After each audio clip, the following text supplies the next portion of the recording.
കേറട്ടോ sir? വേണ്ട, അവിടെ വന്നാ മതി. എന്നാ പിന്നെ ഞാൻ പോട്ടോ സാർ? താൻ പോയി ആ മൂലക്കിനില്ലേ?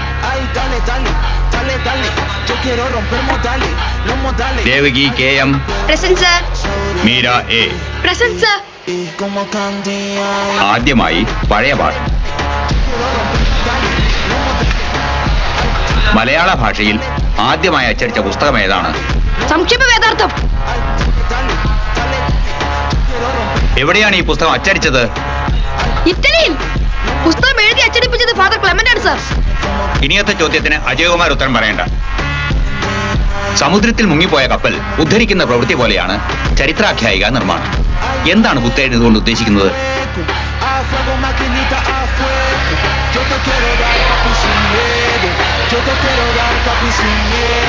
മുരളീധരൻ,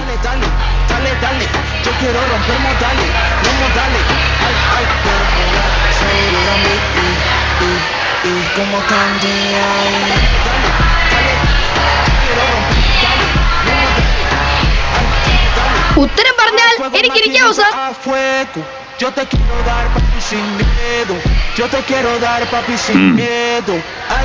പുത്തേഴത്ത് രാമൻ മേനോൻ സമുദ്രമായി സങ്കല്പിച്ചിരിക്കുന്നത് നമ്മുടെ മറവിയെയാണ്. കപ്പൽ ഏതെങ്കിലും പ്രധാനപ്പെട്ട ചരിത്ര സംഭവമായിരിക്കും. ഒരു നല്ല ചരിത്ര നോവൽ എഴുത്തുകാരൻ പണ്ടെങ്ങോ നടന്ന ചില സംഭവങ്ങളെ ജനങ്ങളുടെ വിസ്മൃതിയാകുന്ന സമുദ്രാന്തർ ഭാഗത്തു നിന്ന് മനോധർമ്മമാകുന്ന യന്ത്രം കൊണ്ട് ഉയർത്തിയെടുത്ത് രസകരമായ രീതിയിൽ അവതരിപ്പിക്കുന്നു.